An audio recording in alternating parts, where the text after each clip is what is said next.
Welcome to Nightlight. Step away from the mainstream and gather around as we enlighten the world and our realities and travel this cosmic journey we call life. Join us as we share with you and provide that beacon that can guide us all to a better way. Explore with us as we examine a metaphysical montage of spiritual insights, covering everything from the mundane to the magical, UFOs to unicorns, and everything in between. This is a time of awakening, of sharing and evolving, of spreading our wings and soaring on the cosmic breath of creation.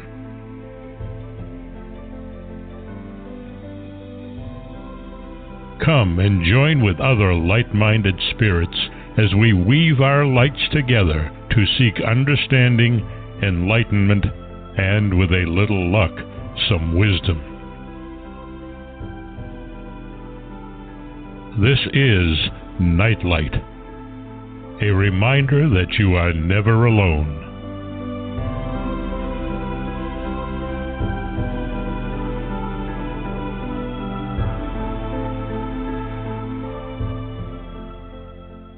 Welcome to Nightlight, everybody. Thank you for spending the evening with us. We have a very exciting show tonight, but first I want to thank Ken Quiethawk for that amazing intro. You can find him at www.nativestorytellers.com. I would check the site out if you get a chance, because it does depict history and the way that history has been kept through generations in a very different way than the way the history books teach, and it's worth understanding a culture that is a supremely beautiful one that's full of spiritual energy and insight. So do check it out, please. I have tonight with me Dr. Mark Mirabello, and I am so excited because we're going to be talking on one of my favorite subjects, which is secret societies and conspiracies. He is an author and a professor of history at Shawnee State University in the USA. He served as a visiting professor of history at Nizhny, Novgorod University in Russia. Please pardon me if I mispronounced it. He's appeared on the History Channel discussing deadly cults in the series called Ancient Aliens and in America's Book of Secrets. And he has appeared with Professor Noam Chomsky in M.A. Littler's Maverick film on freedom and the kingdom of survival. He is a featured guest for an hour-long interview on afterlife concepts on Open Minds. The show, hosted by Regina Meredith, appears on the Gaia television network. He's been a featured guest on several radio programs and podcasts, including Coast to Coast AM with George Noory, Beyond Reality Radio, hosted by Jason Hawes and J.V. Johnson, Darkness Radio with Dave Schrader, and Tim Dennis, and Talks with Paul Obertel and David Perry, The Fracas Files and David Fracas, and many others. His publications deal with the supernatural, The Traveler's Guide to the Afterlife and the Odin Brotherhood, the unnatural, the Pulitzer-nominated horror novella, The Cannibal Within, and the Natural Handbook for Rebels and Outlaws. And his current project, Secret Societies and Conspiracies, is in the work and going to be published shortly. He's got a PhD from the University of Glasgow in Scotland, an MA from the University of Virginia, and a BA from the University of Toledo. An amazing comestitis for sure. So sit back, get out a pad and pencil. I think you're going to want to take notes on this one, guys. And welcome to the show, Mark. Well, thank you for having me. I'm going to have to hire you as a publicist. You make me sound very interesting and impressive, so thank you. Well, you provided the material. I just mispronounced most of it. So, Everybody trips up on Nizhny, Novgorod. Even I'm not doing that correctly. Russian University. I'm glad to hear that, because that was a tongue twister, but impressive nonetheless. I think that the material that you have been able to have as your foundation for lecturing is just phenomenal. And 20 years ago, you wouldn't have been able to get away with this. I have an educational background. I taught school for 25 years, and I've got 2 masters in education. And when I see how the educational system has so changed in being open to all of these wonderful topics that you're sharing and educating kids with, I think it's fabulous. Well, in fact, I'm shall we say, in life, I tend to game the system. I could not do what I do at the more traditional and larger universities. Some years ago, I think it was in the very early 21st century, a Harvard psychologist was researching abduction experiences of people and published a serious account claiming there was some validity to these notions. These people thought they were being abducted by UFOs, and they tried to strip him of his tenure at Harvard. Fortunately, they failed. And reminds you, there's a 19th century Russian who argued that modern scholarship is really an act of cowardice. Most professors, their greatest fear is the fear of being laughed at. And I guarantee you, if we had a leading physicist walking his dog at night and he were abducted by a UFO and taken to another planet and brought back, he would never discuss it. He'd be afraid of laughter, losing his position. So I'm at a really small Midwestern university. In fact, it was only founded in 1987. And I was one of the first people here at Shawnee State University, and it gave me the opportunity to really do whatever I want because it was the wild, wild west. So I've taken advantage of that. It's a perfect opportunity for me. But I guarantee you, most of the books I write at regular universities, I would have probably not gotten tenure or been denied promotion and tenure. Well, listen, I graduated from college in the 60s, and a UFO landed on my campus, and it's one of the documented, authentic UFO occurrences. But at the time, I was, when I tried to talk about it, I was made such fun of, and I was told to just keep my mouth shut and not talk about it. And that was in the school system. So which campus was it? Eastern Michigan University. Eastern Michigan University. Oh, yes. Are you well familiar? Because I grew up on the Michigan-Ohio border. I would constantly go to Ypsilanti and Ann Arbor. Yeah. So I'm familiar. And you had, is that overlapping with when they had the infamous claim by the government they dismissed those famous Michigan sightings as swamp gas? Yeah, J. Allen Hynek was out there. Yeah, he was out there. And it was really funny.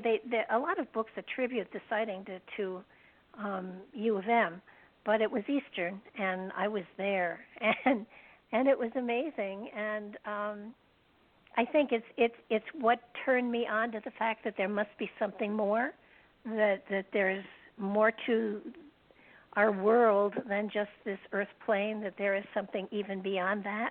And it was amazing because the girls were locked into the dorms at 11 o'clock, and it happened after 11 o'clock. So this saucer landed on the baseball field, and we heard, the radio say that all of the flights in and out of the 3 airports in the area had been canceled because there had been a UFO sighted in the area, and we heard the police cars rushing by, and we heard on their radios, because we had our windows open, of course. We heard them say, we're going to put the stadium lights on to get a better look.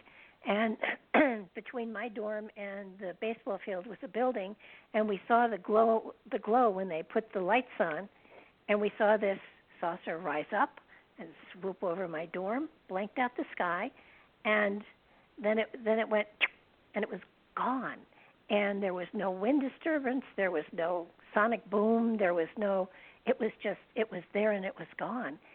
And what was fascinating to me in retrospect is that I was fascinated and wanted to talk about it. There were girls that were hiding in closets crying. There were other girls who swore they didn't see anything. And then there were a couple of us that actually had seen it. And it was sort of reminded me of Close Encounters of a Third Kind, where they say, the guy had to be allowed to go on the saucer because he was invited. And it was almost as though, and this has nothing to do with intelligence, but consciousness rather. And I think that you had to be of a level of consciousness that would accept this and embrace it for what it was. Excuse me. And those who weren't there had different experiences. But there was a complete news blackout. There was nothing on the news the next day. And I called my mother in New York and told her about it, and she knew the editor of the paper. So there was a story in the paper in New Rochelle, New York, about my sighting. And I got teased. I mean, I still get teased, but I can prove that it happened now. But for 30, 40, 50 years, over 50 years, there is a very uncomfortable feeling you get when somebody says, "Oh, you saw a UFO?" Right. So, yeah. That's very interesting. Yeah. And again, when you're dealing with secret societies and conspiracy theories, extravagant claims, the lay public just refuse to accept it. They're, again, afraid that somehow someone's going to laugh at them or think they are insane. So it's sad that we humans show a lot of herd characteristics. So yeah. It's sad, but it's true. In fact, hopefully tonight let's talk about some of the, because I've done a couple of these shows already, and I do notice that sometimes they want to stick to the more just traditional ones like Freemasons, but maybe tonight we could do some of the really dangerous and sinister ones as well. Yeah, I would prefer that because, everybody's up to their eyeballs in Freemasons and Templars and all of that stuff. So yeah, I'd appreciate it if we could go in another direction because you're right. It's a hackneyed topic now. Everybody knows, so it's no secret anymore.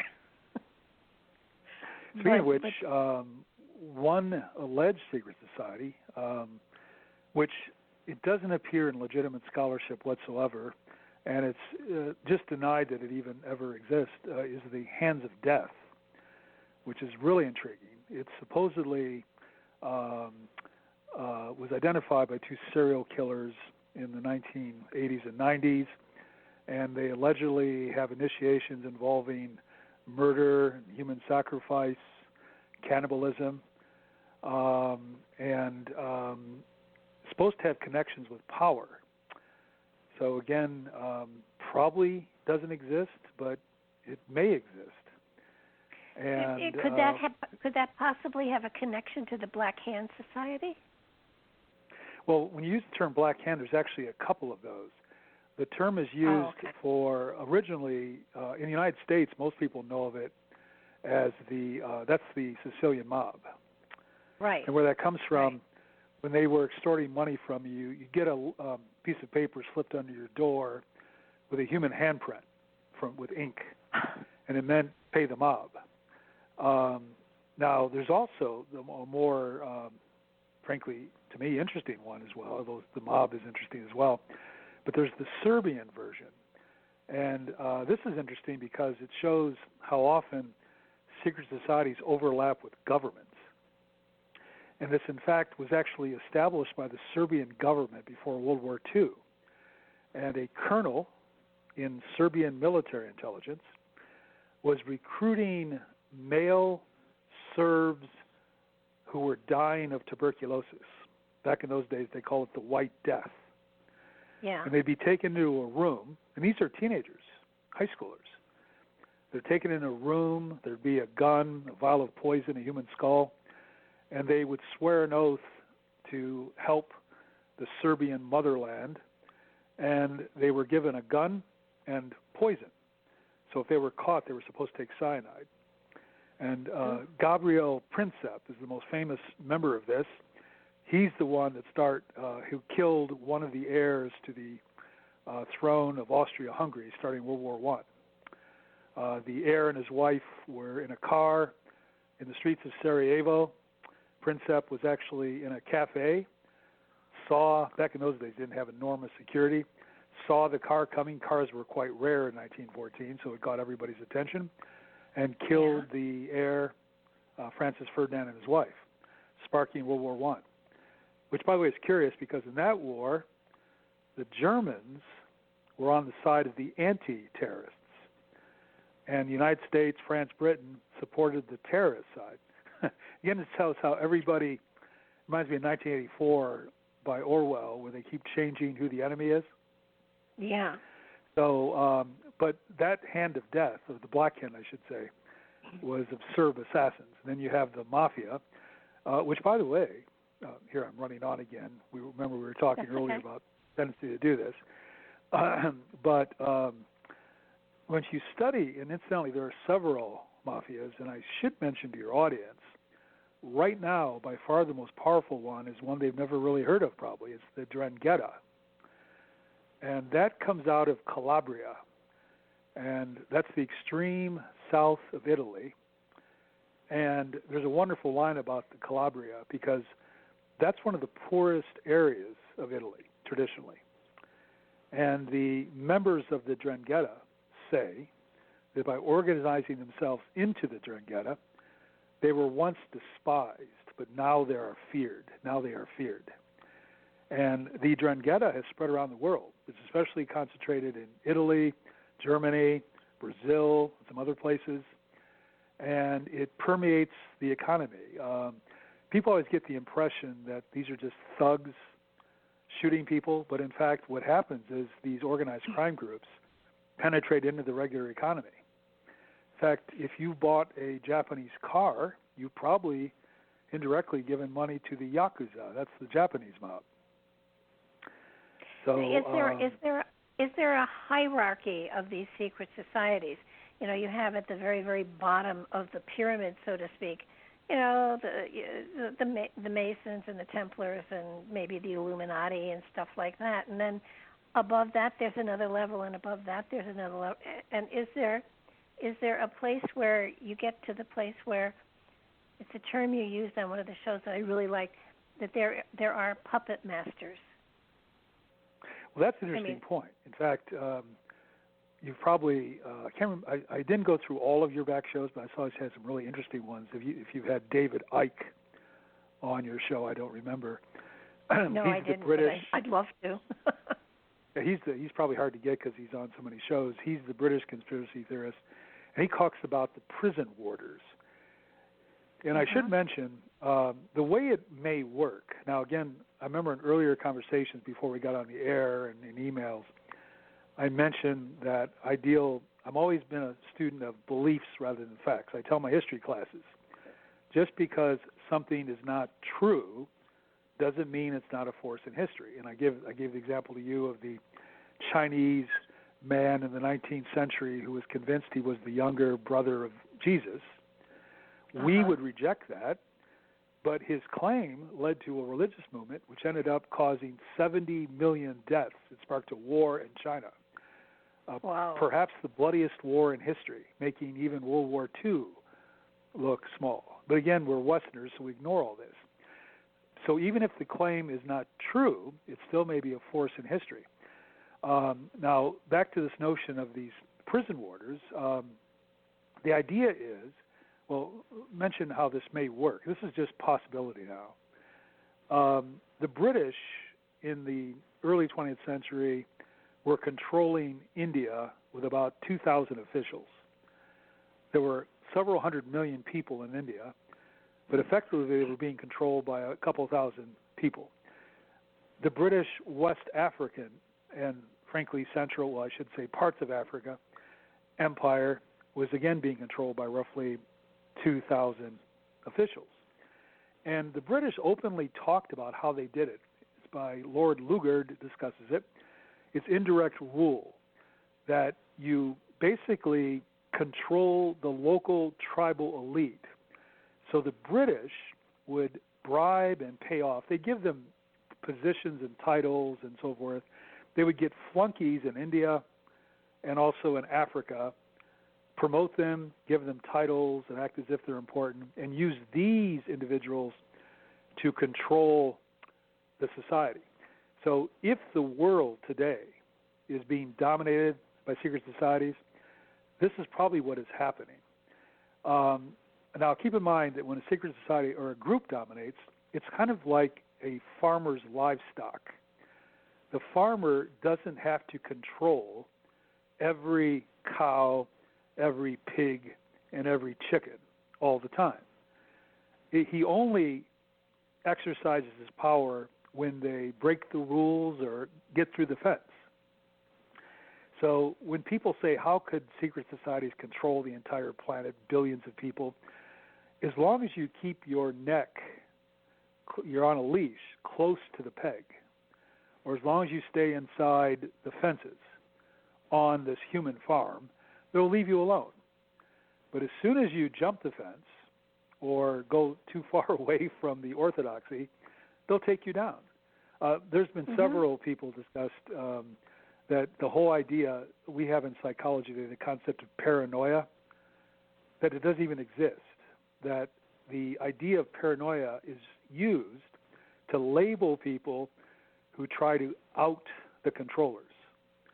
So, for example, if you were to publish a book saying such and such is controlling the planet and he's evil and he's wicked and so on and so forth, they'll just laugh at you, call you crazy, and maybe if you get too dangerous to them, lock you up. Mental illness is often Thomas Sotz, who was a Syracuse psychiatrist, wrote some books in the 80s and 90s claiming that schizophrenia really doesn't exist.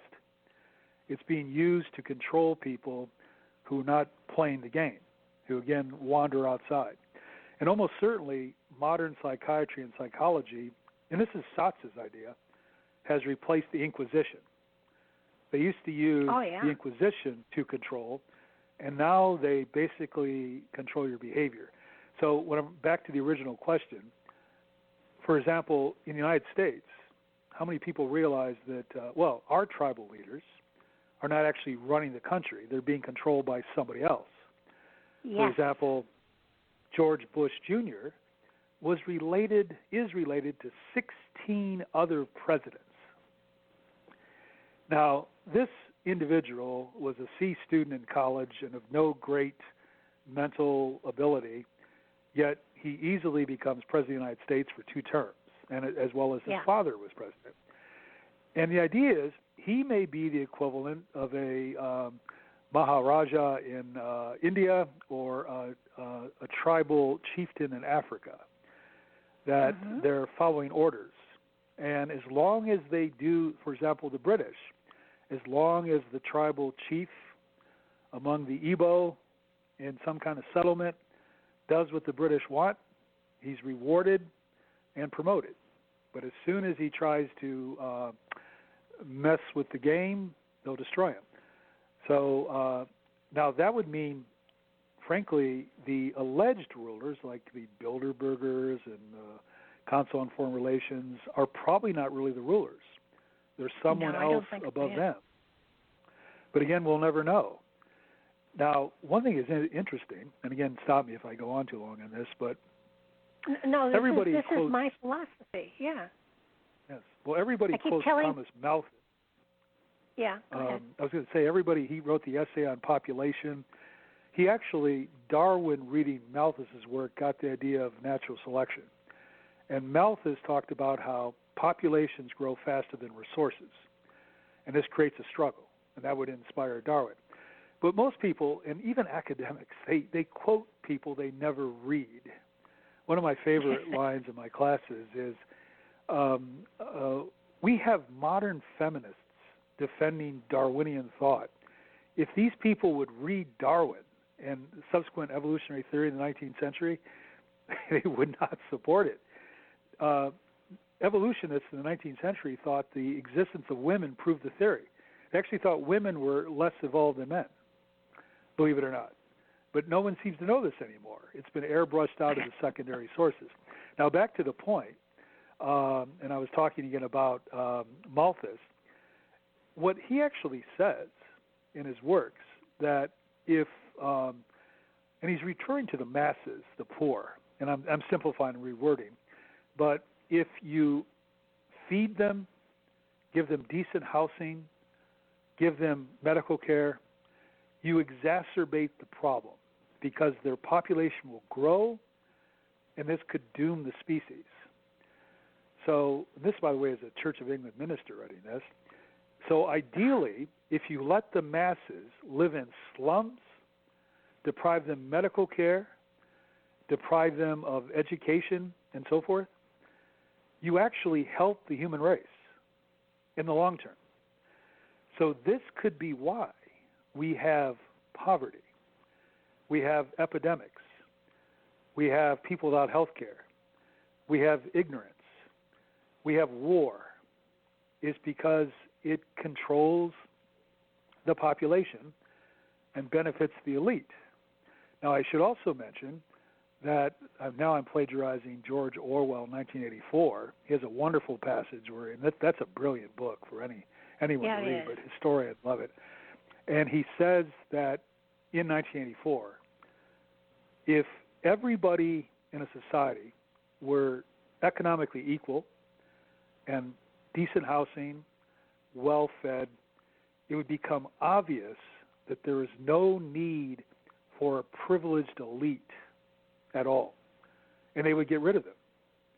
So in 1984, he says, they create economic depressions, and the best way to do that is endless wars to keep the people poor and suffering, and then they demand a leadership to save them. So perhaps the whole reason the world is a mess is because it benefits some elite somewhere. And they will publicly say Bilderbergers, Club of Rome, the Trilateral Commission, they say they meet to help the human race and save humanity, but it's possible that's just all a smokescreen. It is. That these people may be causing our trouble.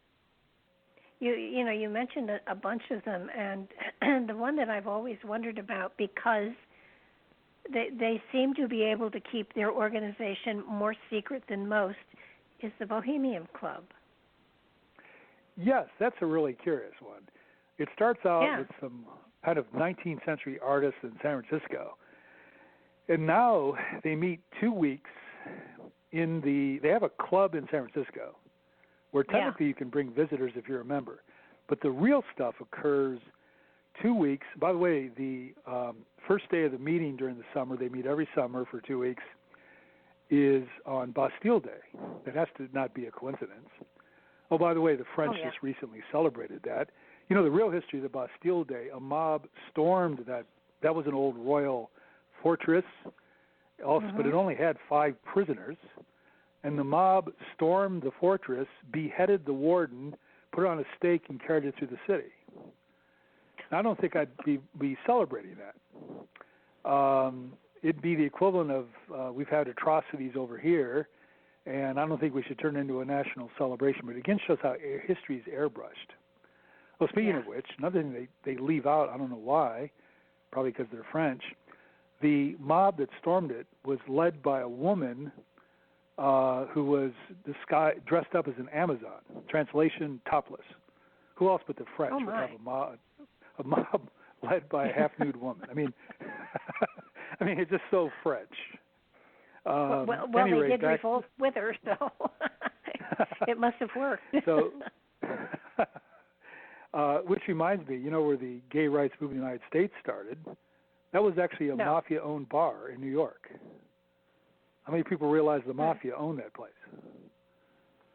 It was what it called the Stone House. Mafia owns a lot more than people. Yeah, no, the mob owns a heck of a lot more.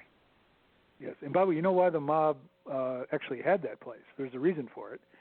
There's a lot of money in vice, and organized crime benefits when we make certain things illegal, like alcohol, drugs, prostitution, all gambling. So they support laws against it so they can make money off it. That's why they're running a gay bar in 1960s New York. Now back to your original point, because I tend to pick up these things and run in different directions, and we were talking about the Bohemian Grove. It seems now the reports are, well, first of all, there's the cremation of care ceremony, which some people have tried to claim was a human sacrifice. Who's that well-known internet? It's Jones, I believe is his name. claimed he's the one that got into trouble. They threw him off Facebook and all that. I believe he was one of those. Now, oh, by the way, World War II bomber crews used to have an expression: when the flak gets really heavy, we're on target. So whenever you see anybody being really attacked in the media viciously, they're probably on target. Oh, yeah. And this is a general rule. Well, there have been reports they're actually practicing human sacrifice. Now, I'm not sure if that's going on. They are cremating something like an effigy of a person, at the very least. They have a massive owl. Now, owl is a famous symbol of secrecy. It goes back, it's even used in ancient Egypt. Yeah. In legend, the owl only sees by night, is blind by day. That's apparently not true, but that's the old legend. And it always symbolizes secrecy. In fact, in ancient Egyptian, the word for owl was M, used the M sound, and M, the letter, symbolizes secrecy because you pronounce it with your lips closed. Mm-hmm. And it's also probably the first sound we make as children. That's why mama is such a common in many languages, and typically it's said before in English, papa. So they gathered there for 2 weeks. There are reports of men public urination, acting really stupid, getting drunk, and it's just dismissed by the general scholars as a bunch of rich boys acting stupid. Yeah. But there are reports that's where the Manhattan Project was concocted to make the bomb. There are reports that's where Reagan's decision he would be able to become president, that was done there. So why these individuals they live, by the way, in crude cabins. Why millionaires and billionaires would want to go to summer camp is beyond me. Well, so there's something going on there. Yeah, and no women are allowed, which I think is not fair. And there's a long waiting list, and it costs a fortune to join. And it's where the elite actually are able to just sit around and talk, and nothing ever comes out of there. I mean, they don't break that secrecy. It's amazing. And knowing how long this has been going on and how hard people have been trying to figure out, what really does go on there, and it's kept secret, and you can't even get in there off season. They have guards there around the clock. So, by the way, your reference to women, curiously, there have been reports for years they've been bringing strippers and prostitutes in, and that there's all kinds of abuse of women going on there. Now, they're not allowed at the ceremonies, but they're brought in for entertainment purposes. But again, we can't prove this. A second point is they did file a lawsuit, and recently the courts actually forced the Bohemian Grove to hire female employees. So they do have now women working there, but they're not allowed into the inner sanctum with all the ceremonies. They get around it by using them as cooks and probably maids. But there have been allegations for years of all kinds of wild sexuality going on, including the stuff they're now accusing Epstein of doing down in Florida. Underage girls, this sort of thing. On his private island especially, yeah. Well, oddly enough, if you study the elite throughout history, they're often involved in taboo sexuality. We see this with the infamous, what is not really its name at the time, but it's become known as the Hellfire Club, where they would, Sir Francis Dashwood, usually it said he purchased, but in British law you have to lease it for 99 years, this abandoned abbey, and then he hollowed out these caves underneath, and they had 12 senior members, and then there were junior members, and they had a kind of chapel. There were allegations of blasphemous satanic rites going on there, although they probably did it more to mock religion as opposed to worship the devil, because they appear to be atheists. What time frame was this? 18th century, and incidentally, there were reports they brought in London prostitutes dressed as nuns. Wasn't Benjamin Franklin a part of that too? Exactly. Here's a classic example of how you can airbrush history. By the way, recently we had especially a year ago, everybody wanting to rip down Confederate statues. If you know history, they should rip all these statues down of everybody, because you can find dirt. It's unbelievable. Virtually every famous person's got some kind of dirt somewhere way back. Oh, yeah. And a lot of it's really appalling. Now, in the case of Franklin, he did attend this. Now, in a standard history, they'll say, Ben, he was there for maybe just to have some fun. They don't talk about, did he attend satanic masses? Was he having sex with these women there, orgies? Now, what's really curious, in the 1990s, I think it was 1997, remember, London's got all kinds of historical stuff in it, and you need all kinds of permits to dig a hole there. They were, it's on Craven Street. When he was a diplomat, well, by the way, in American history, he's depicted as a patriotic hero. There are reports in British history he was a double man. agent. Well, he was a double agent, too. He was working both sides. And, but at any rate, where he lived was on Craven Street, and they were doing some excavation for some renovation in the 1990s, and they broke into an underground, underneath the cellar, a little open area with, I forget, it was 9 or 10 human skeletons. And first they thought they came across the murder scene, so they called the police, and it turned out the skeletons were dated to the late 18th century, roughly when Franklin was there. A few of them were children. Now here's the odd part. National Public Broadcasting about a couple years ago, I was stunned when I saw they were going to do a show on this, the skeletons. And I was just stunned. Like, you mean finally someone's going to take this seriously? But if you watch the show, it's an enormous whitewash. They try to claim that a surgeon who also rented there at one point was conducting anatomical studies with cadavers. So that's the public story. And normally, if you're someone who's important, they'll do that. They'll whitewash your background. But then if you're someone they don't like, it'll be splattered all over the place, and they'll exaggerate it. But chances are old Ben was fooling around with hookers dressed as nuns and saying "Hail Satan" in these assemblies. Again, it doesn't go with our standard interpretation of him. But again, people are complex. Americans, it reminds me when I used to be, years ago as a child, I remember thinking the good guys are good and the bad guys are bad. That's not how it really works. Kurt Vonnegut, who wrote, I suddenly forget the name of his famous book set in Dresden. But it's set during, in real life he was a POW, American POW when Dresden was bombed. And he wrote this work, fictional piece about a man who comes detached in time.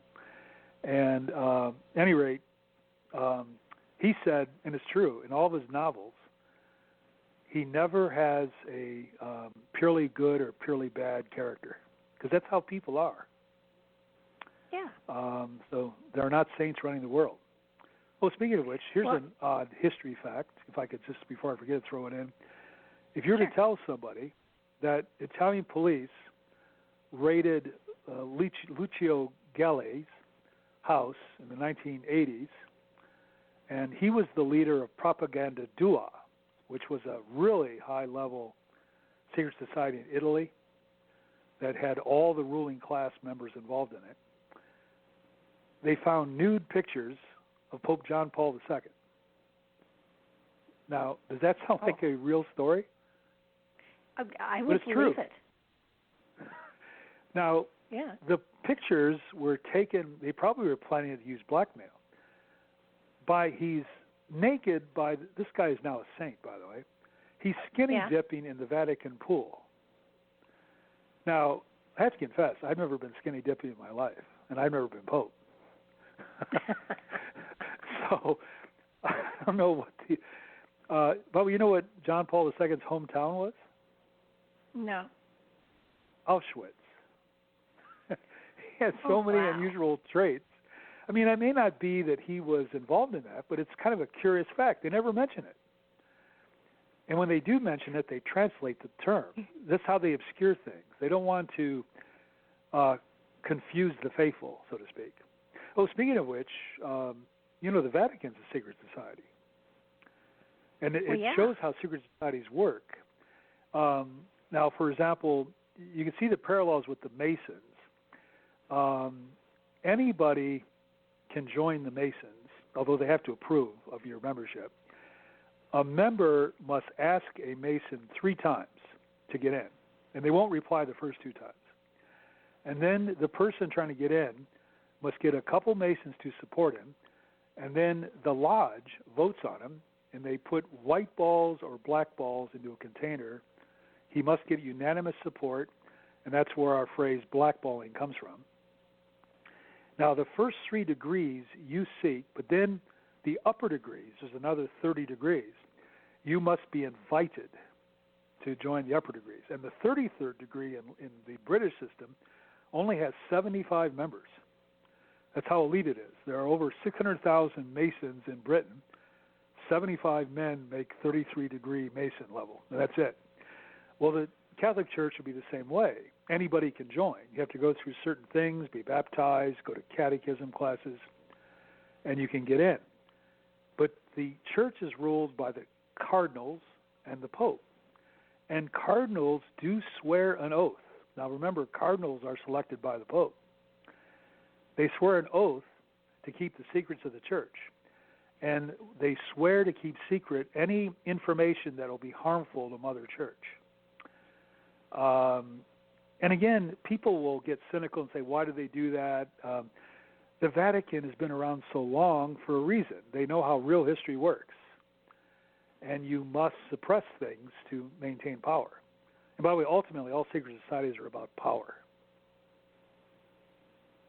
Well, especially with the Vatican, what I'm seeing today,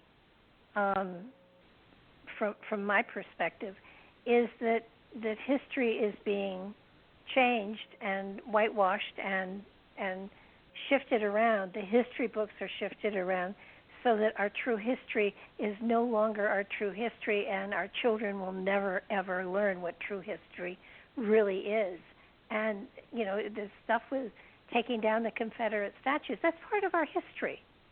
And it's a part of our history that we should be remembering, not destroying or taking down statues. I mean, everybody who fought, especially the generals, they were fighting for a noble cause. They may not have agreed, but it was a noble cause. By the way, here's a fact that's suppressed. The Civil War was actually between 2 slave states. There were 400,000 slaves in the Union. How many Americans know that fact?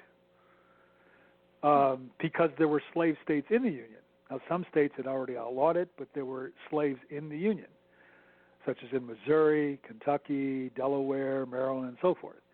Another interesting fact is the Emancipation Proclamation never freed any slaves at all, because Lincoln, who, by the way, is talk about whitewashing history. This guy had so many bad traits; it's just beyond belief. He constantly used the N-word in the White House, and he was planning to deport all the freed or all the black people in America somewhere else.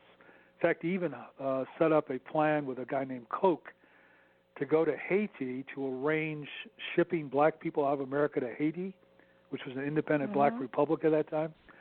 But the guy he chose stole all the money and disappeared. Wow. So this is how history really works. Do you know who the first... But I was going to say, it was between 2 slave states. And the reason they... No, go ahead. Go ahead. No, I was going to say... Well, we do it again. Go ahead, ask your question. Okay. Do you know who the first slave owner was? Well, in fact, slavery is first legal. Well, actually, how many people realize that in non-canonical works, that books that never made the Bible, Jesus sold his brother into slavery? St. Thomas. Yeah. No, I'm talking about America. Oh, well, the first state. It was Anthony Johnson, and he was a black man in Virginia, and he owned the first slave. Well, see, what's going on there, and I should mention, a lot of things are produced by certain levels of civilization or culture. The slave is an invention of the farming cultures. Hunters and gatherers don't enslave people and are really egalitarian. Oh, yeah. They don't have tyrants, and they move around in bands of 50 typically. And then the farmers are the ones who develop towns and metalworking. They also develop prostitution, tyrants, organized war, and slavery. And all ancients viewed slavery as normal. That's why when we now look at it as the ultimate evil, it's a bit not fair because they just grew up and it was considered normal. Aristotle viewed slavery as ultimately normal. Not a single Greek ethicist denounced it. Paul writes the Epistle to Philemon, which tells a slave to go back to his master and obey him. The idea of Jesus selling his brother, that's actually in a non-canonical book that didn't make the Bible, the Acts of Thomas. And in legend, Thomas is actually, real name is Judas Thomas. Thomas means twin, and he's the twin brother of Jesus. And he sells him into slavery to teach him humility. And he goes to India.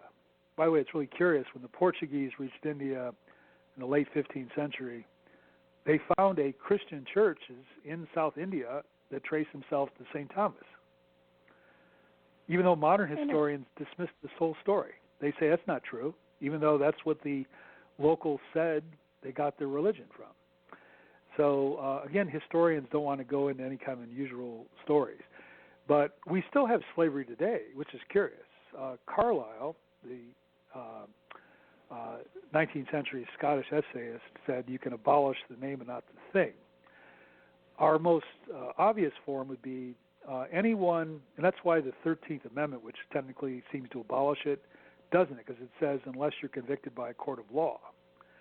And anyone in prison is a slave. And if you have a life sentence, you're a permanent slave. So those are all. We have over 2 million people in prison, and we have 140,000, I think, people on life sentences, because America hands that out like candy, those sentences. We have a really harsh legal system. And then technically any soldier is a temporary slave, which is ironic because we say they defend our freedom. If somebody can order you around, you're a slave. And if you disobey the order, you'll be put in the brig. And they can even order you to die, risk your own life, which is peculiar. So they're temporary slaves. I'm not trying to denigrate the military life, but realize what's going on there. And if you try to run away, they hunt you down. If you join up to the army and you run, I wouldn't work at Taco Bell if they chased me if I tried to quit. They sent the Taco Bell police after me. But the most common form of slavery we have today in the United States is debt slavery. Yeah, the Vikings cards, called it yes, and the Vikings called it a gift thrall. That's when somebody sold their freedom because they couldn't support themselves. And Americans are buying cars. You shouldn't buy a car on credit. If you can't pay for a car, don't buy it. They're buying houses. Now, see, what's happened is 19th century Americans didn't take a mortgage. And if you couldn't afford it, they built one room. And then they would expand the house. In fact, oddly enough, they still do that in southern Italy. Traditional people, they'll give a newlywed couple, I guess it's probably breaking down now, but a one-room house, and as they got more money, they'd add rooms to it. Oddly enough, my grandfather did that. He came from South Italy, a poor area in Apulia in 1900. He bought this little two-room house, and by the time he passed away, it had 2 stories and all kinds of rooms in it. He dug a cellar, added upper bedrooms on the top floor, all this sort of thing. But that's how they used to do it, and that's how we should be buying stuff. But we don't. And which, incidentally, this overlaps with our Lincoln conversation, because if we don't stop this indebtedness, what Lincoln did to the South will happen here. And what I mean by that is the Emancipation Proclamation was designed to undermine the Southern economy. He was encouraging slaves because it says, I'm freeing the slaves in the areas under rebellion. And thousands did run, or they threw down their tools. And this was disrupting the Southern economy to defeat them. Slave societies are vulnerable to this. Sparta, when Thebes invaded Peloponnesus, the Thebans announced all the Helots were free, and they all ran away, and Sparta lost. The Romans, when the city of Rome was under siege by Alaric announced all the slaves inside are free, and they all ran away. Well, at some point, we're going to get a foreign invader here who's going to announce all your debts are gone. No mortgage, no credit card debt, no student debt. And you think people are going to die to keep their debts? They'll support the invader. Absolutely. We're making ourselves, or what we may get, this has happened in history too, Solon did it in ancient Athens, we'll get a demagogue in who'll just renounce all the debts. He'll get in power and he'll say, okay, nobody has to owe anybody anything. That's how large debts are typically eliminated. They're not paid off. They're just erased. And our debts are getting so high, they'll probably collapse the money. See, that's an easy way to erase a debt. You cause hyperinflation. This happened in Germany in 1923. And what happened by the end of the year, you needed 1 trillion marks to buy a turnip. Now, what this would mean, if we had this here, let's say you have, your listeners have parents or grandparents, they work all their lives, they save money, they don't take trips, they buy modest cars, live in modest homes, and then they retire with, let's just say, $500,000 in Florida. And then hyperinflation hits, and within a year or a few months, they need $500,000 to buy a Slurpee at a 7-Eleven. Yeah. That's what happened in Germany in 1923. In fact, Germany had its money erased twice in the 20th century because the Allies did that. After we conquered Germany, we announced all their money was worthless.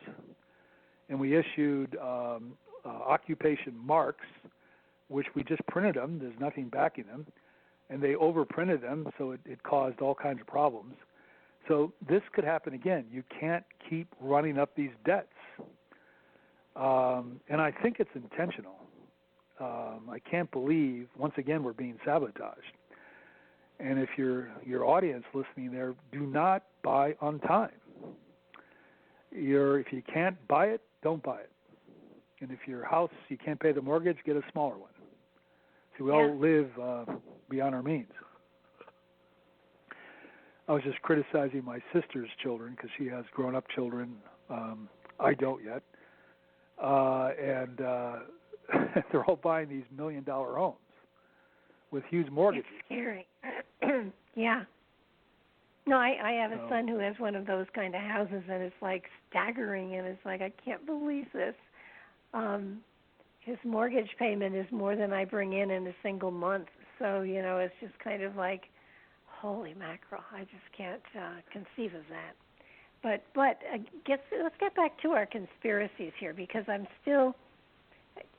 have a feeling that all of us who are listening or will listen, I don't think they understand that these secret societies are indeed there, and there are levels that are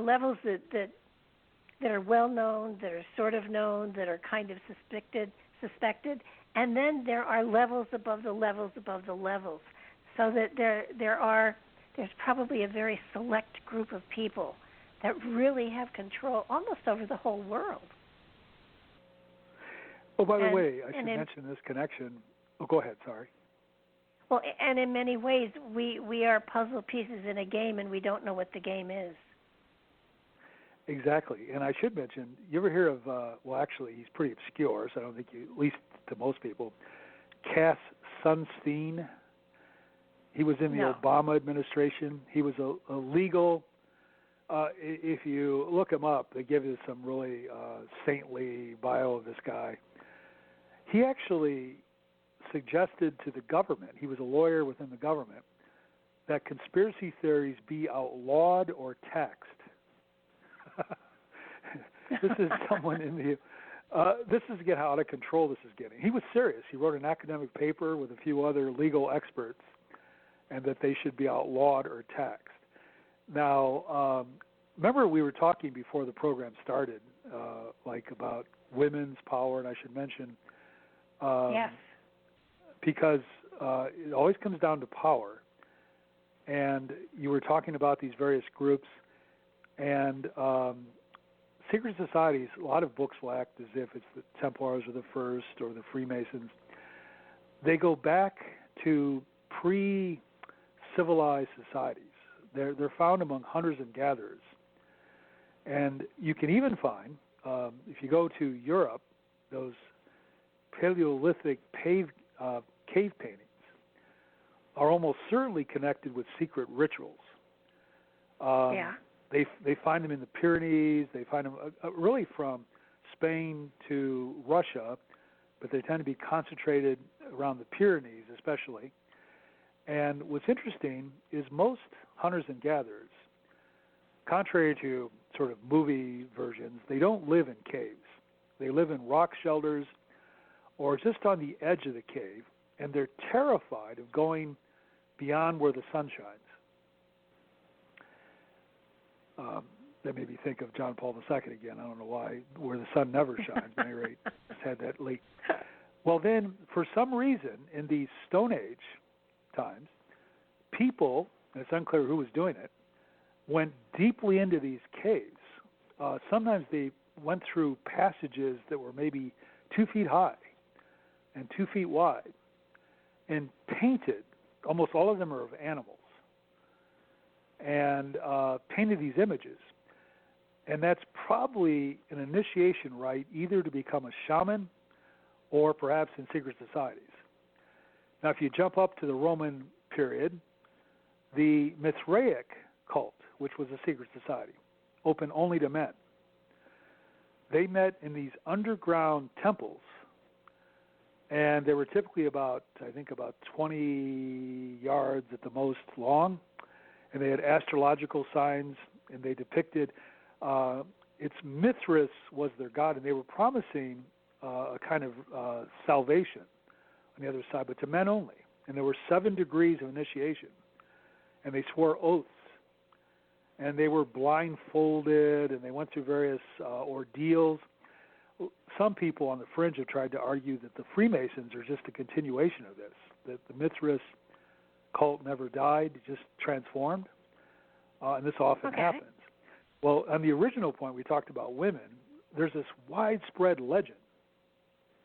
We find it among Aboriginal people in Australia. We find it among the people in Patagonia, this is in extreme South America, and other places. That, and incidentally, during initiation rituals, the old men would tell the boys who are being initiated, and you were initiated at puberty, the secret of male power. Now, before initiation, Aboriginal boys in Australia, now not all the tribes, this is in Central Australia, there's some variety there, they were told, well, they had no contact with the men, and they were with the women and girls. But when they went through puberty, they went through ordeals. Now, some of these are, by our standards, horrific. Some of them included what's called sub-incision. That's where they take a sharp object and take the phallus, the male phallus, and they cut it the entire length. And then they open it up, and they keep it open. That's my clock in the background. Clock bells drive away demons, by the way, in legend. Yes, they do. And they put a piece of bark in there. Now, that's to keep the male organ from ever healing properly. And from that point on, when the young men would urinate, they had to squat like women. This is all intentional.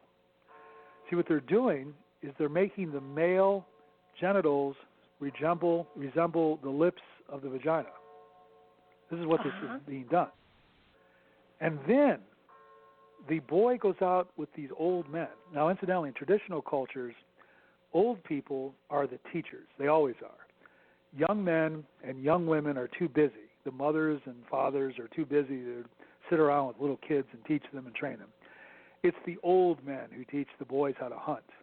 The old women who teach the young women how to prepare the skins and tan things and make this sort of thing.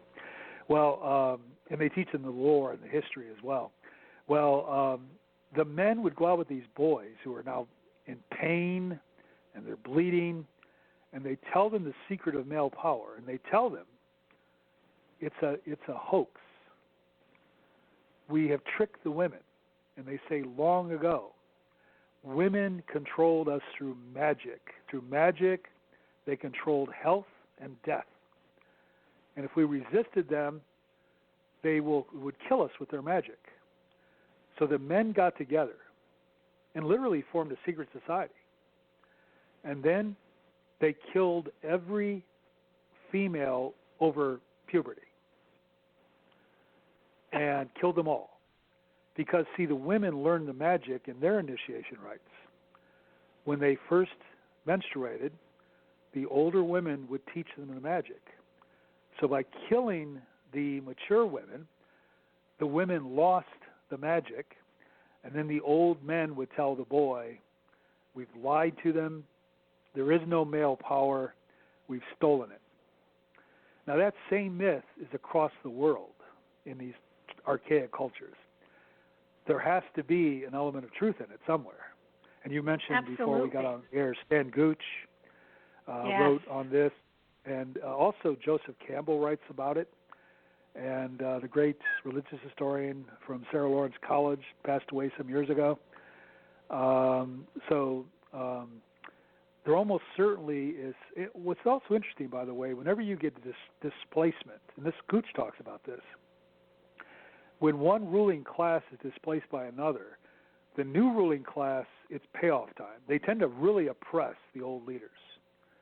Yeah. And you see this. For example, the French Revolution executed or destroyed the old aristocracy. The Russian Revolution executed or sent to gulags the old plutocrats, the ruling class, and the nobles. It always happens. A lot of Americans don't realize it, but I was going to say that's why the women were really oppressed. Don't they say that it's the winners that write the history? Yes. Oh, yes. Oddly enough, among the Incas, they actually had a practice where when a new Inca got the throne, he brought in these wise men, and they decided what history should be preserved. And they eliminated the bad things, which is what we do, except it's not done by the Inca anymore. It's done by people wanting tenure. we airbrush. Okay, you said something just a few minutes ago that I do want to. You mentioned the theory that the gongs of the clock drive away evil spirits. Yes. Totally agree with it. But also, did you know that wind chimes in a garden will drive away poisonous snakes? No, I didn't know that. Interesting. It's because the chimes are not on a rhythmic basis or anything, and they take the sound as that of an aggressor, and it keeps away snakes. Oh, very interesting. When we talked about how history is a story, reminds me, I don't know if you remember this, but a couple of years ago there was a minor protest at Duke University because the Muslim students there wanted to use the bells to call people to prayer for the Muslim students. Yeah. And some of the people objected, and they were getting all upset about it.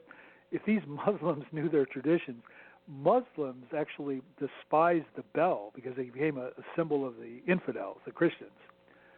And they didn't have them in the Muslim world. So I don't know where these people must have Muslims grown up in Charlotte, North Carolina, or something. It's funny. It's funny how often people will protest.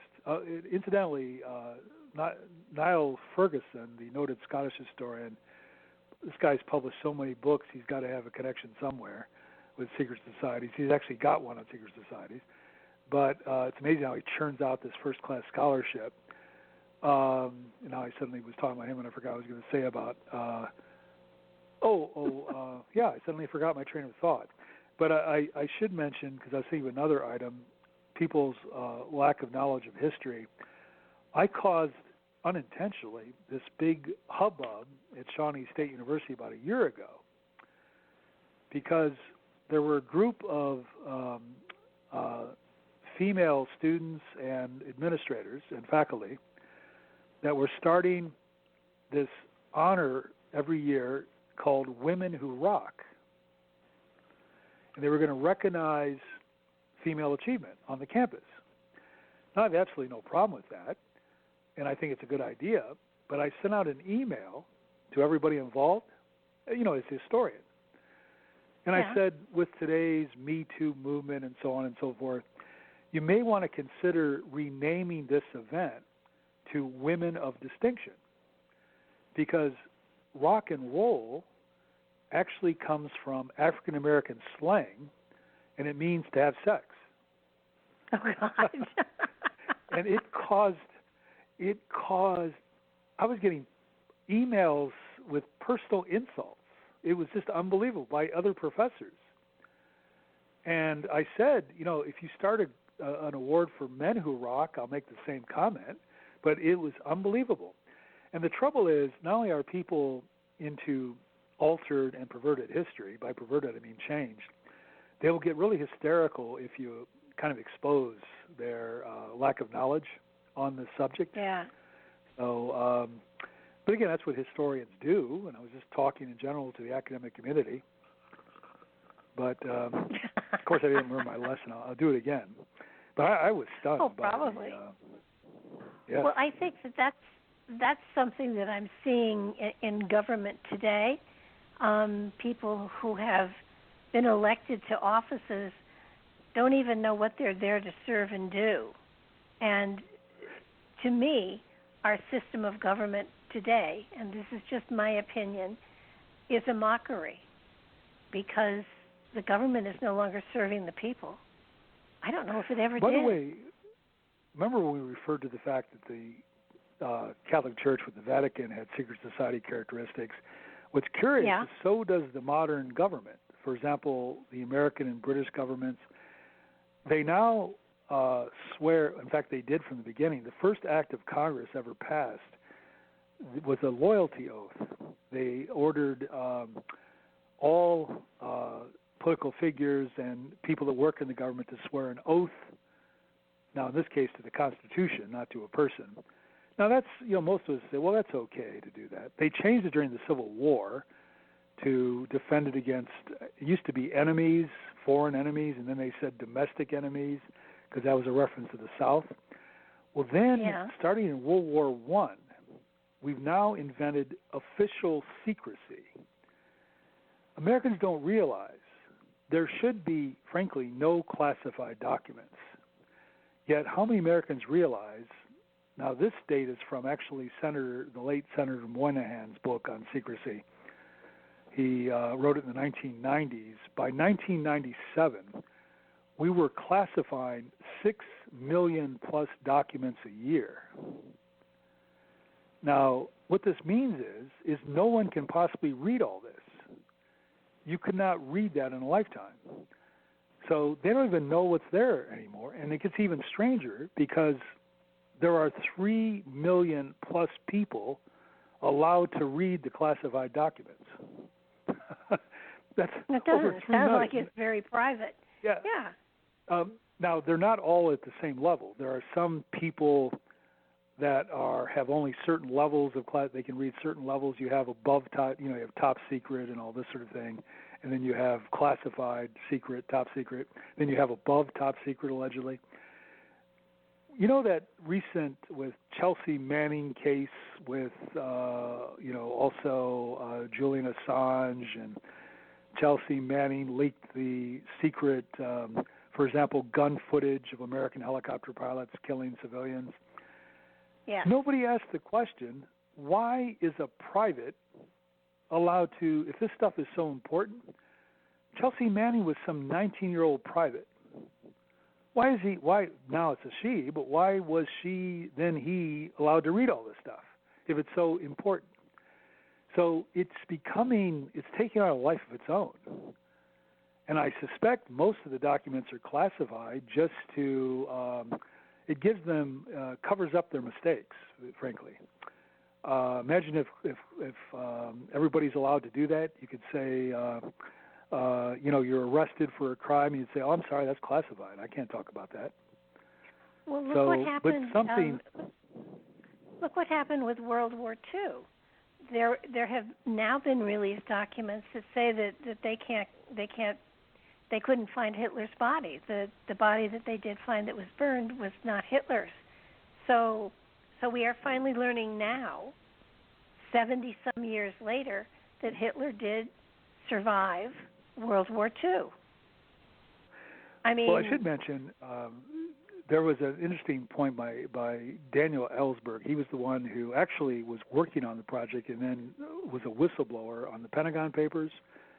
Yeah. That were a secret history. The Secretary of Defense ordered this put together of what's going on in Indochina. And it was, I forget how many, I think it was 6 volumes. And then Ellsberg leaked it to the New York Times. And oddly enough, now he's a hero, but Julian Assange is a villain for doing roughly the same thing. But at any rate, I was going to say, Ellsberg does say, and historians should learn from this, and I think that's probably the quote I was going to say from Ferguson. I said I forgot what I was going to say because he says the same thing. Niall Ferguson I mentioned earlier, and I forgot my train of thought. You can't study history from official documents because they suppress crimes. How many people? Now, by the way, Winston Churchill is routinely voted number 1 of the 100 best Britons in history. He was taking bribes during World War II in today's money of a couple $1 million.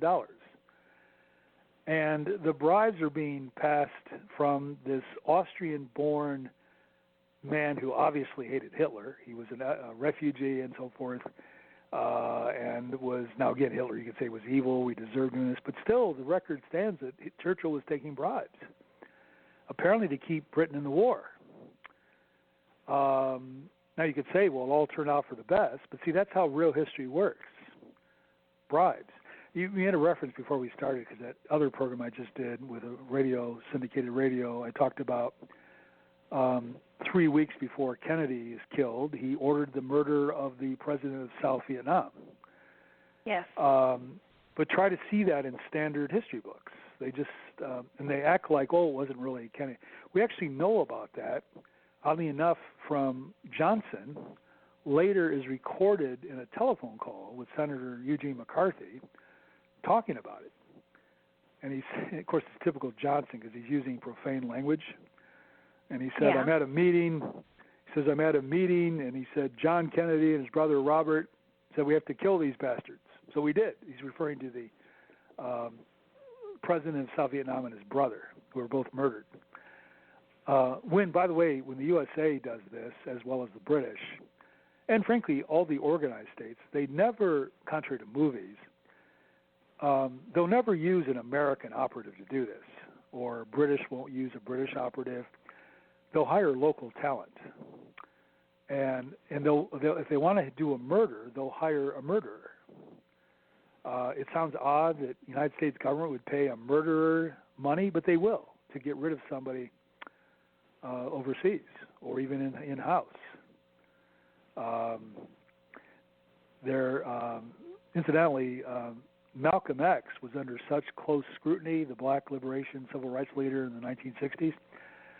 The guy that gave him mouth-to-mouth, tried to bring him back after he was shot, was actually an undercover operative for the FBI. Was there. So they're all over the place. What about William Cooper and oh yes, during that's a good one too. Yes, what I find interesting. Again, if your audience is not familiar, he was doing those back in the day before the internet took off, he was doing a shortwave radio broadcast in the 1990s. It's a shame that shortwave radio is becoming extinct, because if the world ever suffers a disaster, that's a good way to communicate, because you can pick up from across the globe broadcasts on radios. But at any rate, Cooper predicted, and I still remember it when it occurred, out of the blue, in roughly June of 2001, this British reporter for CNN suddenly pops up with an interview of Osama bin Laden. And this is June, before the attack on the World Trade Center. And Cooper went on his radio show and said they're planning something. They're placing Osama bin Laden in our minds. By them, he means not the Muslim extremists, but the sinister powers elsewhere. And then he absolutely predicted that. And then in September, when the World Trade Center was attacked, he went on the air and continued to broadcast and said that he said this is all a setup, and he explains what he thought it was. It's to support the military-industrial complex, I think he was saying, to keep us in a war, which, again, that's from 1984, talking about keeping us in wars to justify the ruling elite. And then he said, they'll kill me for telling you this. He predicts this on his September 11th program. And he's dead, shot on his own threshold of his house in November. Here's a fact they always leave out on Guy Fawkes Day. That's the one that all these, the movie V and all these protesters tend to commemorate. Yes. It's interesting how often events occur. They're almost like mocking us, if you will. Ha, ha, ha, we can get away with it. But again, the official accounts, they always leave out some of the details. How many people realize that Jack Ruby, who shot Oswald, Jack Ruby in the pawn trade means fake gemstone. His real name was Jerry Rubenstein, but he uses a name that means fake gemstone. So was this all a cover-up, all intentional?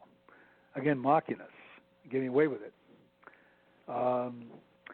The paranoia is everywhere.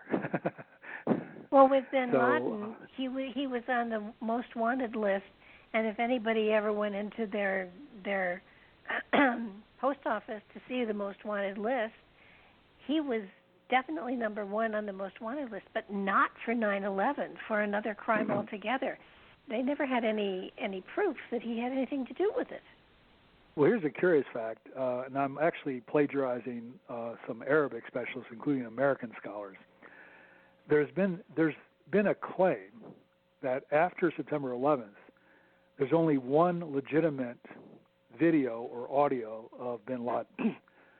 That's the first one where he denies he's involved. Yeah. Right after September 11th, he issues I can't remember if it's a video or an audio. I think it's a video. And he announces they had nothing to do with this. He's not responsible. His people are not responsible. And then it's been alleged that all subsequent videos and audios are actually fakes. Now, here's what's curious. Among the I'm talking about American Arab specialists is saying this. They're so crudely done, they're almost laughable. Now, this may be intentional as well. Often he's speaking the wrong accent. See, we would pick this up if you brought a guest on the air who claimed he's from Vermont and he's talking like someone from Texas. We'd all pick it up. Yeah. But for some reason, the CIA wasn't picking this up, that he had some of these wrong accents. And you also know the Bhutto, who was a former, I guess it was Bhutto, this former leader of, her father had been leader, and then he was hanged after a military coup, and then she becomes the leader, and she's running for office, I think it's in 2006. She said in a television interview with David Frost. We'd both recognize him, but younger ones wouldn't, perhaps. He was a well-known British journalist, had television shows and news shows. She says on the interview, not only, this is 2006, I believe, not only was bin Laden dead, but she gives the name of the guy who killed him. This is in 2006. Now, BBC originally deleted that from the interview, although you can now find it on YouTube.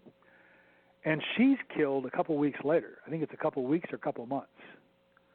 She's blown up by a suicide attacker. Now, back to the most famous bin Laden claim. He's talking to a sheik, and the official story was the government raided this house in Afghanistan and found a video where he's boasting of the attack. But again, the Muslim world and people who speak Arabic says often the words don't correspond to his mouth. And it appears to be a wedding video that they altered. He's talking to a wedding guest. Now it gets even stranger because years later, the guy he's talking to, they caught in Saudi Arabia. And it turned out he was just a Saudi. He had no criminal record, and he said he was at a wedding reception for bin Laden's son. This is before 2001. Yeah. Now, and by the way, I should mention what probably may be happening. Are you familiar with the lone gun? Well, you probably are, but your audience probably isn't, so I'll explain it. There was a spin-off of the X-Files, the well-known television series in the 1990s. And they had these characters who were computer geeks. And for a brief time, they got their own show called The Lone Gunman. You can actually buy it online. And the pilot episode for The Lone Gunman, they only lasted, I think it was less than a season. I think there's 15 shows.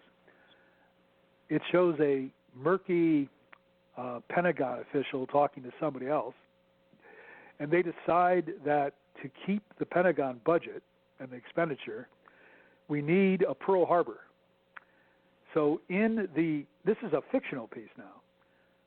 They decide to hijack a civilian airliner using remote control technology. It's the same technology they used to fly drones. That's why a man or woman in Las Vegas can kill someone in Afghanistan with a drone. But in the TV pilot, they hijack the airliner. They're going to fly it into the World Trade Center. This is all in the show. But of course, the geeky guys they crack in and take over the plane and save it. Happy ending? Yeah. But the same plot. That's why some conspiracy theories have argued there never were hijacked jets. They were taken over remotely. In fact, oddly enough, they tested that technology in August of 2001. You can technically fly a civilian airliner from the ground. And it's probably a matter of time before they do that, where they don't actually have pilots on these planes. You don't, in fact, that's why you have so many pilots with alcohol problems and so forth, because they no longer fly the planes anyway. It's automatic pilot, takes off and lands. They get bored in that cockpit.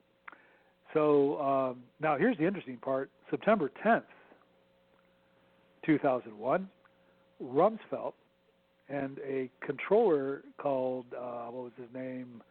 I said it's like Zockheim or something. Dov Zockheim, that's what it was, announced they couldn't account for roughly $2 trillion in the Pentagon budget. It's been lost. And see, that's the way it works in a magic trick. The magician gets you to watch his right hand, and the left hand works the trick. So some have suggested. Now, again, we're dealing with beliefs, not facts. I don't need to alarm your audience out there. But it's been suggested that September 11th was to distract us from the lost money, which is probably stolen. Well, they have. Well, it is a belief, using your terms, that right before 9/11 there was a convoy of trucks that exited the World Trade Center, and the thought was that in that convoy was the gold that was in basement of the World Trade Center when it was hit. By the way, you know who was in charge? The company that was in charge of World Trade Center security actually had one of Bush's brothers on the board. Yeah. It's just like so much of this stuff is overlapping. Now, again, though, if you're doing a clever conspiracy, if you want to distract the public, you often insert all these things to make it beyond belief, like that they couldn't possibly have been. That's an old trick. They couldn't possibly have been this stupid. So it must be, the official story must be true. They wouldn't have, the story's been suggested that they were planning charges inside the elevator shafts were being serviced just before the attack, that they planted charges inside the shafts, and it was actually controlled demolition that brought down the buildings. Yes. They also had taken all of the bomb sniffing dogs out of the World Trade Center 2 or 3 weeks before it happened, because if they had gone back in, they would have smelled the demolition material. By the way, this may amuse your audience. I'm so old that I could do this back in the day. That's how old I am. But I was my first flight overseas, and I had flown from Detroit to New York, and I transferred, and I'm getting ready to fly overseas, and I'm carrying my suitcases to go to the University of Glasgow as a graduate student, PhD student, and I'm carrying my suitcases, and these 2 dogs suddenly come running after me and start sniffing my legs, and that was, I won't even give the date. I give them a kick and say, get away from me, get away. You know, those were dogs looking for drugs and so forth. Man, imagine if I did that today. I kicked the dogs away. I'd have been spread eagle on the ground with 2 bullets in my head. But you could do that years ago. And this agent walked over and said, "Oh, I'm really sorry," and grabbed the dogs. And I've never used drugs in my life, so they didn't find anything, or guns or drugs. I talk about strange things, but I'm a really I don't break the rules because I know the consequences are devastating if you do. They are. So, yes, there's just so many. You've also probably heard the story that right after September 11th, up to 7 of those alleged 19 hijackers appear in various media, and they're still alive. Some of them are still alive today. Yes, they are. Yet they never talk about this, and their pictures are still on the FBI site. So it's just like one thing after another. And then we launched these 2 wars. We were outraged by losing 3,000 people. So now, last I looked at, I think we've lost 7,600 in the 2 wars. Yeah. So if you're going to lose 3,000, okay, let's make it an even 10. If it really had been bin Laden, well, the Chinese have an expression, to catch a rat, do not use a tank, use a cat. Yes. And to launch a war to catch, individuals was just beyond ridiculous. So again, there must be an agenda here. It couldn't have just to capture bin Laden. And then when we capture him, the wars still continued, or killed him. Yeah, I don't think we actually killed him on 2011. I think that was just Obama wanting to get reelected, so they set up the hit. It was probably who knows who they shot. Well, yes, and then buried him at sea, right? So no, I agree with you, and I think this kind of behavior is what makes people start to doubt the government, to doubt what they say and their actions, and it is frightening. I know one of the other things with the all the telephone calls that people got from the airplanes that were about to slam into places. They did a test, and at the altitude the airplanes were flying, cell phones don't work. Yes, exactly. And who was that Solicitor General who lost his wife? It's interesting how every time there's a plane crash, somebody that's relatively important is on those flights. It's almost as if are they trying to get rid of somebody? Maybe for his silence, he got rid of his wife. Well, it's true because lately there have been a number of deaths or suicides, maybe, with people that could either spread information and give truth to certain things. But at this point in time, there are so many different conspiracy groups working, and they aren't even talking to each other. So it's a matter of you've got so many different agencies working contra to what people's wishes are, that the people are dropping like flies. And you can't tell me that Murder Incorporated or something like it isn't alive and well and functional in the United States these days.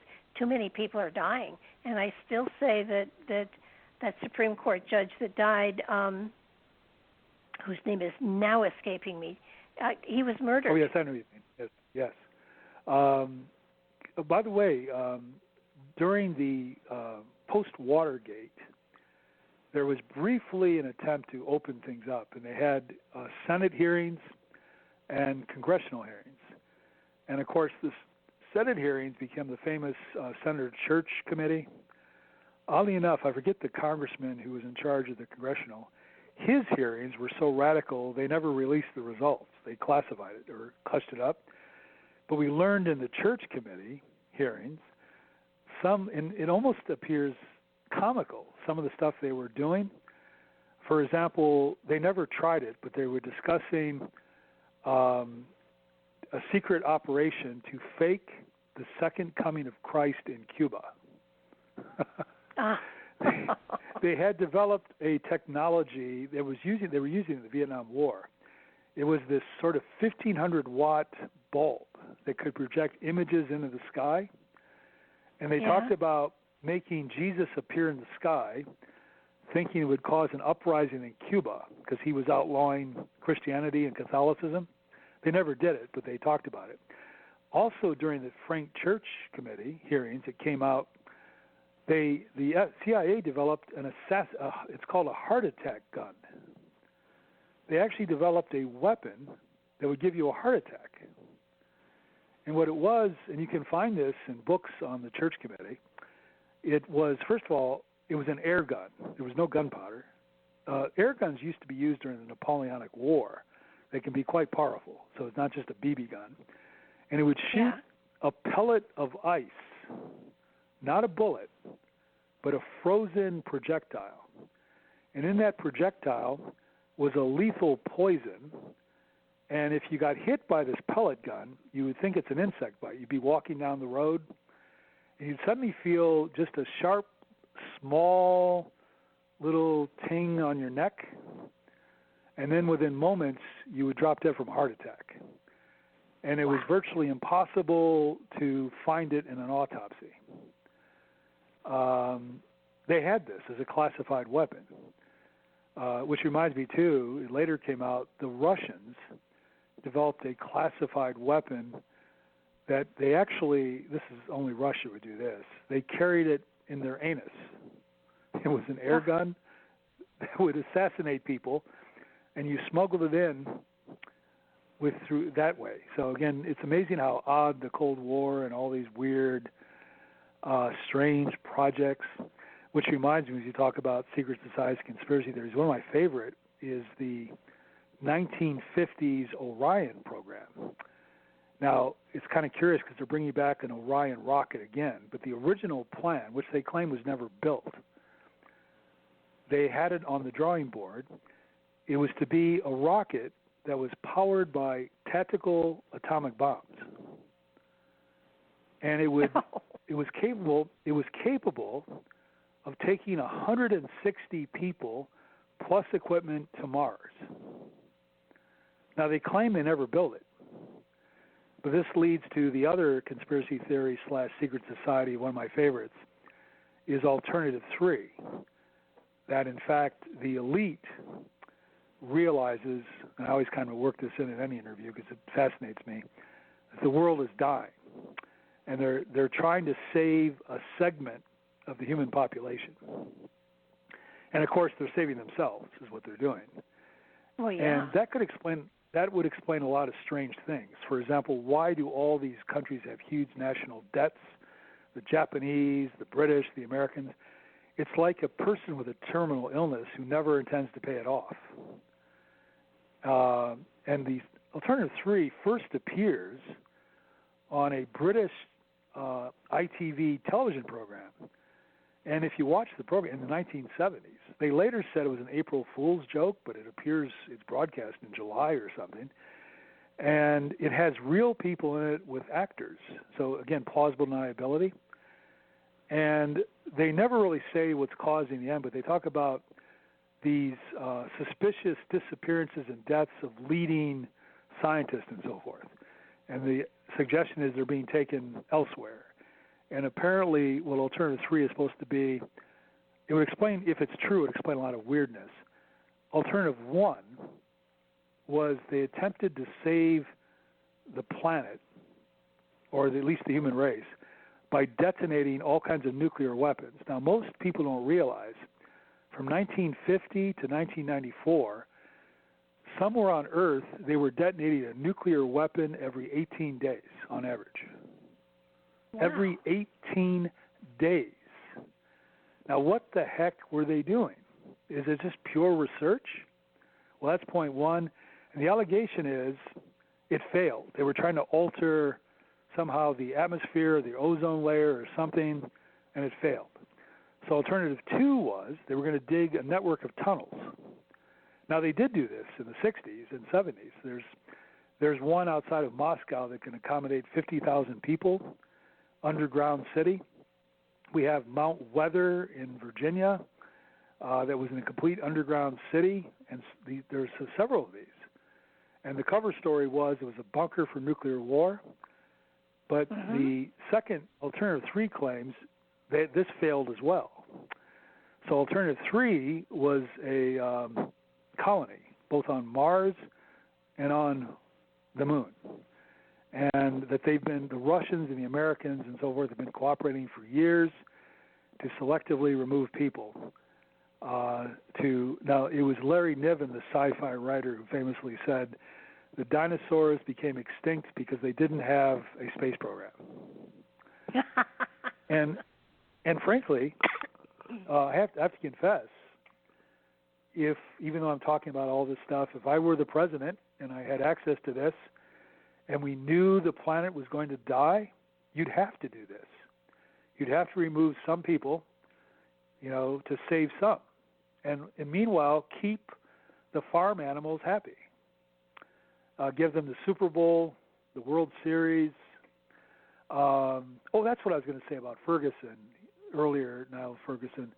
He's documented in the United States alone, there have been over 600 issues for protest since World War II. These are ranging from who gets to use the bathroom, gay rights, abortion rights, anti-abortion, KKK, anti-KKK.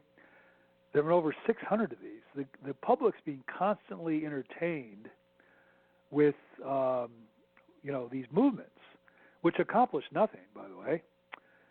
They just get people worked up, and they get in the streets, and they shout slogans, and then it's somebody gets killed when crazy people drive cars into the crowd or the police shoot at them. Again, amuse the masses while we're slowly moving people off.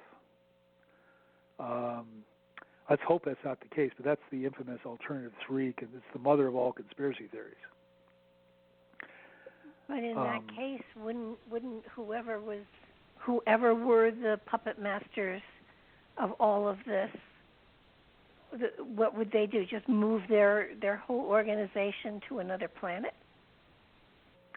Could be. Oh, by the way, one of the really well done film pop culture versions was how they would react was the movie 2012. That's where they build the parks. Yeah, yes, good and it's movie. exactly how they would act. And remember, there's a scene where they assassinate people to keep the secret, and they not only allow certain people to escape, they spread like for example, the Woody Harrelson character is convinced it's to leave the planet, but in fact it was simply to build ships, like a Noah's Ark. That film was really well done. How they would, and then they were selling seats to billionaires. Remember, they would do that. Yeah. If you had the money, they'd say, "Okay, we'll find room for you." Of course, that Russian billionaire ends up dying anyway. Well, yeah, but it was his got saved. But the graphics on that movie were phenomenal. I loved the graphics. Yes. Incidentally, another classic one is the When Worlds Collide. That's 1950s film, based on, I think it was a 1930s novel. And they realized the Earth is doomed. But oddly enough, that was George Pal who produced that, famous George Pal. And he was always this big promoter of individual capitalism. So there, the businessmen and scientists team together to save a certain group, not the governments. They're in denial. So it's American capitalism. Building this ship to get people to the new world. Would the government, as we know it, President, Congress, Senate, I don't think they would be aware of any of this. I think that if there is indeed something like this going on, and there may well be, that the government as we know it has no knowledge of it, that there is a dark government, secret government, and then there's a group of both. I think that we aren't seeing the whole picture because it's a secret. You know, it's exactly. I truly even. And as I mentioned earlier, if the presidents are simply stooges and dupes, the tribal leaders, they wouldn't know. There would be, in fact, that's not to do all these pop culture references. You can see I like disaster films. Independence Day. Remember where the president doesn't realize that we have the alien craft in Area 51? Yeah. He doesn't, and he's told by the Secretary of Defense, he says, "Why don't I know about this?" And the Secretary of Defense says 2 words, "Mr. President, plausible deniability." Famously...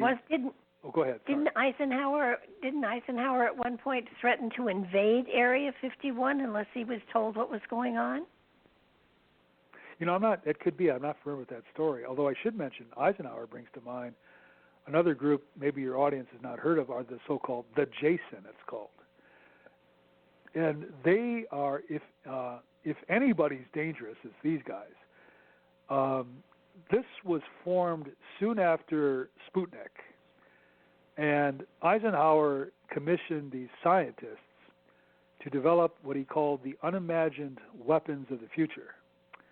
Yeah. And it's an elite group of, now originally it was purely physicists. Over the years now it's altered with biologists and some other people. Oddly enough, there was an attempt to put social scientists on it in the 60s, but there's academic conflict, so the scientists kept the social scientists out, which is kind of curious because social scientists could tell you what to do when the world ends, how people are going to behave, whereas a physicist would be clueless about this sort of stuff. But at any rate, the men who are in it, and now a few women, because everything's becoming opened up, they can't put on their resumes. It's all hush-hush. We again first learned about it through the Pentagon Papers in 1971. And oddly enough, there were protests on Columbia University campus when they discovered a couple academics there were working on these weapons during the Vietnam War. And anti-war student protesters invaded their offices and roughed them up. But they're probably developing doomsday weapons. Now, we've known how to do doomsday weapons. I'll tell you how to end the world. It's actually in academic papers from the 1950s. It's the Cobalt Bomb. What's his name? He was a Hungarian physicist. Silzard recommends it. And what they do, now if this sounds familiar, it's used in Dr. Strangelove, the film. Once again, pop culture. And it's been estimated if you surround thermonuclear weapons with cobalt, it would poison the entire planet and cause the extinction of all life, at least life on the surface. And some estimates are it would only take 400 tons of cobalt. And you don't have to use it in planes. All you have to do is detonate the weapon on the ground in several locations. So we've known about these doomsday weapons. And then you have the Cern Collider in Switzerland. They say it's to do research on subatomic particles. Give me a break. You think they're really going to spend billions of dollars to simply advance our knowledge of subatomic particles? Not at all. One of the things this thing does is it produces small amounts of antimatter, and which does exist. That's where the electrons and protons are reversed. Yeah. And you can produce really horrific weapons because when antimatter and matter come into contact, it's complete annihilation. And oddly enough, there's no radiation. It's a clean weapon, but it's really destructive. And you could hypothetically even develop planet-size planet busters. So that element, which, by the way, also reminds me of suppressed news. In the early 21st century, this is a completely different topic. It just popped in my mind. The Chinese were buying this gold from the United States, and they returned it. These are thousands of bars because it had been salted. Now, what that means is they've known for some years you hollow out gold bars and fill it with tungsten, which has the same density roughly as gold. And you hollow them out, put the tungsten in, which costs a few dollars an ounce, and then you remelt the bars. And the Chinese said some of this, which had Fort Knox stamped on it, were fake gold bars. So what's going on there? Who's stealing the gold? Now you get these anti-Clinton sites claiming the Clintons did, strange enough. Have you heard that one? No, I haven't. Their secretary, but there's so much hate against the Clintons, it's hard to tell what's true and what's false. But that it disappeared in the 90s during the Clinton administration. So is there even gold in Fort Knox anymore? And I don't think so, but that's just me. Yeah. Also reminds me that when Gaddafi was murdered, 140 tons of gold disappeared in Libya. 140 tons. $1,400 a troy ounce. Wow.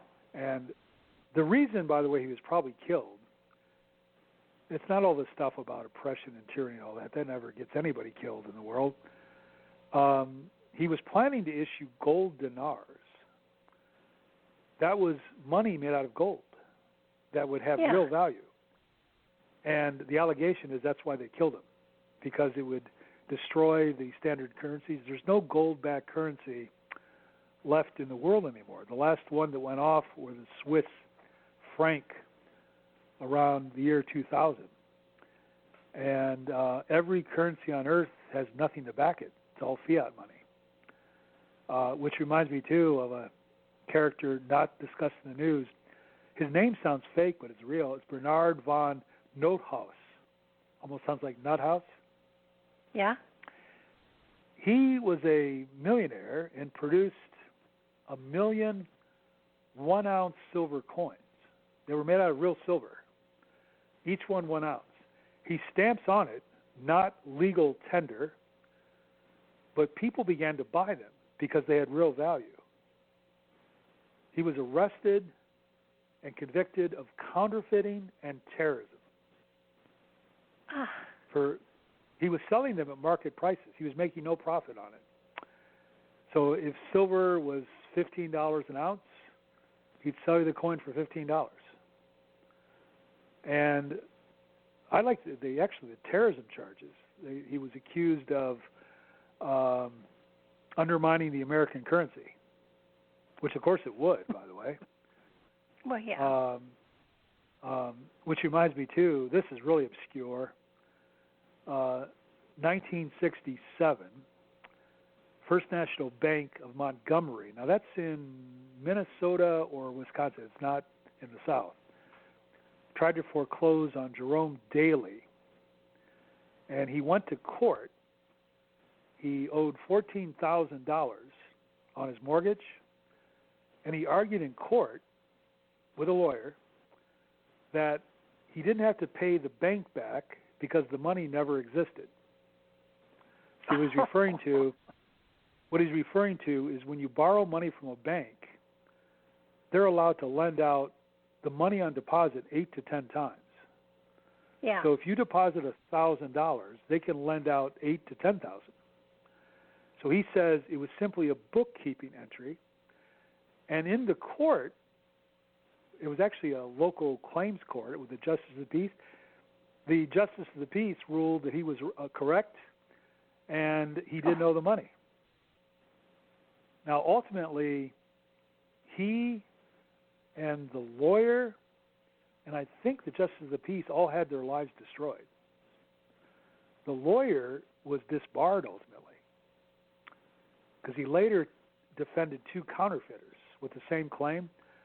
They were printing money, but this case they were printing money, and the lawyer defended them saying, well, the money they were printing was as good as the money the government was printing. So, but again, they disbarred him, and so in other words, you don't want to resist the system. When audiences hear all this weird material we're talking about, do not go out there and say, I'm not going to pay my bank off, I'm not going to pay my taxes, income tax is illegal. That comes from the fact that they originally sold the tax to us. Originally, they said they made a difference between wages and income. See, the Supreme Court ruled the income tax unconstitutional in the 19th century. So they needed a constitutional amendment to get it legalized. And they got it through by telling the masses, if you will, that income would be dividends and rents, which nobody earned. Wages are what a working man earns. And they told them that we're only going to tax income. But once they got it approved, they lied.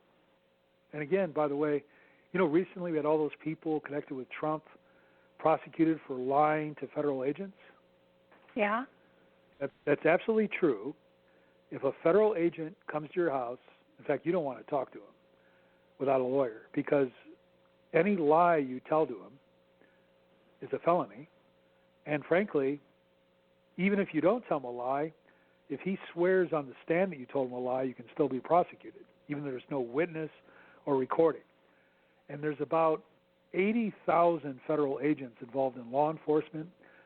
But this also involves, even if you lie to a park police official, you go to a Yellowstone National Park and claim you have a license and you don't to fish. I don't know if they fish there or not.